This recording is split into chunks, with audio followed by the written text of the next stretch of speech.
తప్పు చేస్తే ఇంకా చిన్నపిల్లాడు అని, ఎక్కువగా మాట్లాడితే అప్పుడే పెద్దోడు అయిపోయావా అని మన పేరెంట్స్ కూడా కన్ఫ్యూజ్ అయ్యే ఫేసే ఈ ఇంటర్మీడియట్.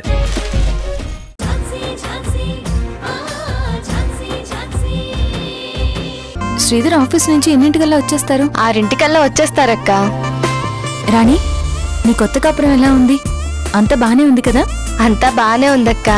మీ అత్త మామూలు ఎలా ఉంటున్నారు? నువ్వు అందరితో కలివిడిగానే ఉంటున్నావు కదా? బాగుంటున్నానక్క. వాళ్ళు కూడా నాతో చాలా బాగా మాట్లాడతారు. మొన్ననే మాకు ఏకాంతం కల్పించాలని పని కట్టుకుని మరీ తీర్థయాత్రలకి వెళ్లారు.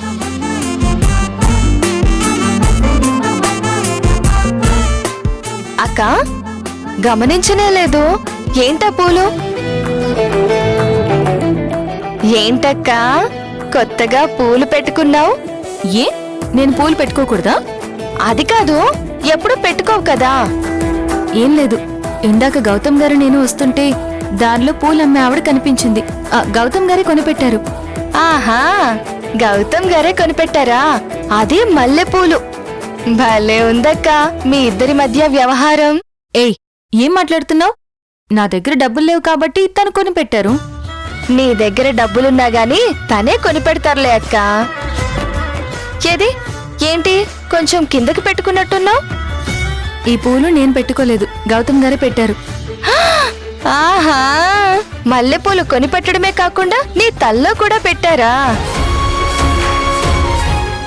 అయితే విషయం చాలా ముందుకెళ్తుంది. నేను ఏమో అనుకున్నా. ఏయ్ ఆపు, నువ్వు అనుకున్నట్టేం లేదు. నాకు క్లిప్ సరిగ్గా అందకపోతే గౌతమ్ గారే పెట్టారు. సరే సరేలే, ఇలాంటి కారణాలు చాలా దొరుకుతాయిలే గాని ఇంతకీ బావకి లవ్ ప్రపోజ్ చేశావా? ఏయ్ ఆపు రాణి, నీకు ఎప్పుడేం మాట్లాడాలో తెలీదా? ఇక్కడెవరూ లేరు కదక్కా. చేశావా లేదా? చేయలేదు. అదేంటక్కా, అసలు నా పెళ్ళవ్వడానికి ముందే చేస్తానని మాట ఇచ్చావు కదా.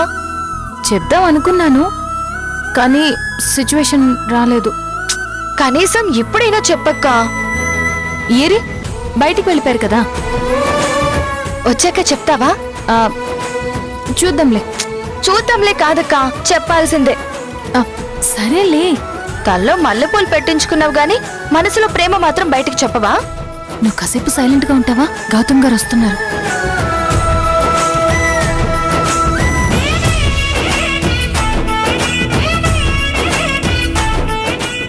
గౌతమ్ గారు, టీ తాగుతారా, కాఫీ తాగుతారా?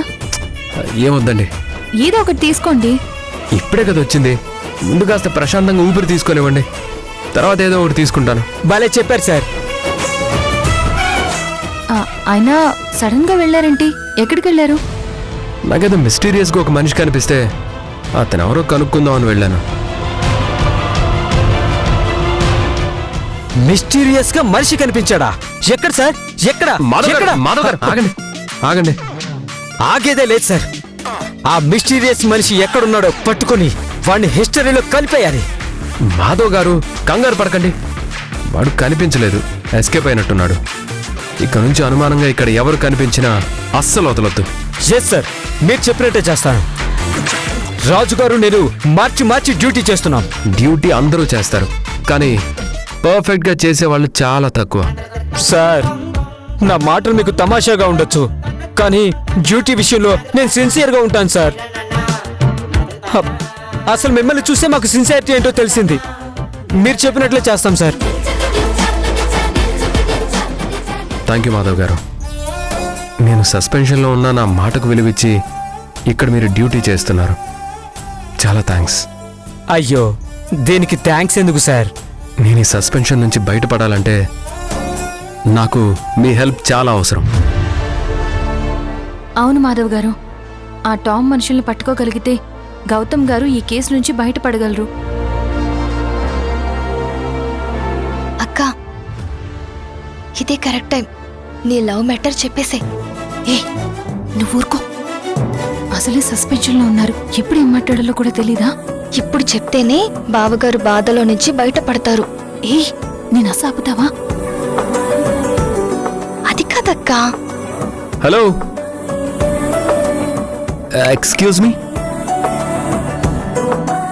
ఏం మాట్లాడుకుంటున్నారు? ఆహా, ఏం లేదండి. అరే అలా గుసగుసలాడుతూ మాట్లాడుకుంటూ ఏమీ లేదంటారేంటి? ఏంటి రాణి, ఏం మాట్లాడుకుంటున్నారు? అదే మా అక్క మిమ్మల్ని ఏ రాణి, నువ్వు ఆగు. ఆహా, ఏం లేదండి. ఈ ఇంట్లో దోమలు ఎక్కువగా ఉన్నాయట. ఆ విషయం గురించి డిస్కస్ చేసుకుంటున్నాం కదా రాణి? అవునండి, వసారాలో నన్ను కూడా దోమలు తెక్కుట్టేస్తున్నాయి. అవును, మీకు ఒక విషయం తెలుసా? దోమల్లో ఆడదోమలే మనుషుల్ని కుట్టి మనుషుల రక్తాన్ని పీల్చేస్తాయంట. ఈ ఆడదయ్యాలున్నాయే,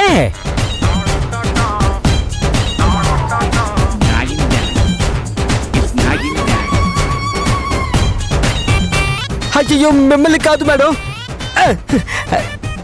ఈ ఆడదోమలో చూశారు, ఇవే మమ్మల్ని నిద్ర లేకుండా చేస్తున్నాయని అంటున్నాను మేడం. ఒట్టు మేడం, ఒట్టు. సర్లేండి మాధవ్ గారు, మేము బయలుదేరుతున్నాం. రాణి, మేము వెళ్ళొస్తాం. సార్ ఇప్పుడే వచ్చి అప్పుడే వెళ్ళిపోతారేంటి సార్? ఏం చేయాలి, మీరంటే చక్కగా డ్యూటీ చేసుకుంటున్నారు, మేము వెళ్ళాలి కదా. బాయ్ రాణి. అక్క వెళ్లే దారిలో చెప్పేసి. నువ్వు ఉండు రాణి, నేను తర్వాత చెప్తాను.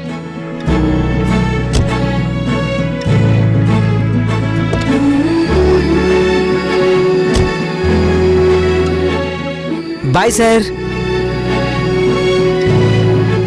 ఉప్మా చేసుకుని తిందామా? పదండి.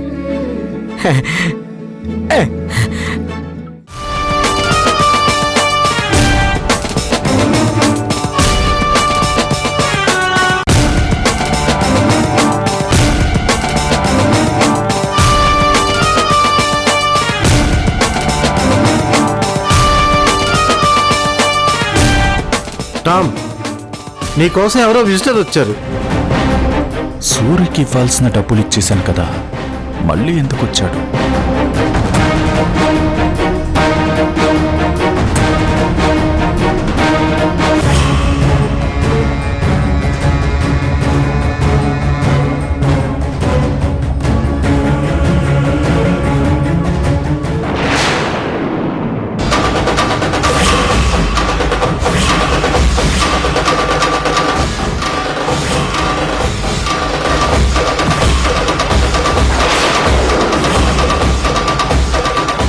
ఏంటి టామ్, నేనెందుకు వచ్చాను అని ఆశ్చర్యపోతున్నావా?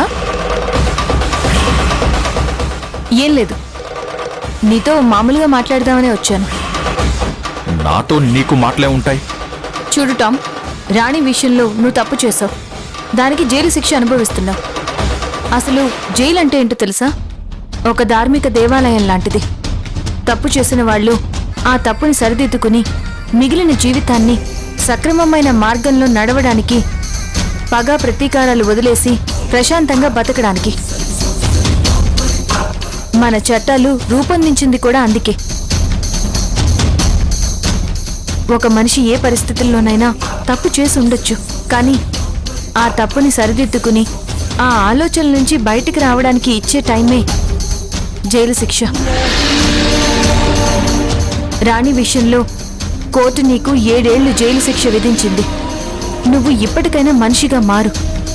ఇంకా మాపై పగా ప్రతీకారాలు పెంచుకుని నీ భవిష్యత్తుని ఇంకా నరకంగా మార్చుకోకు.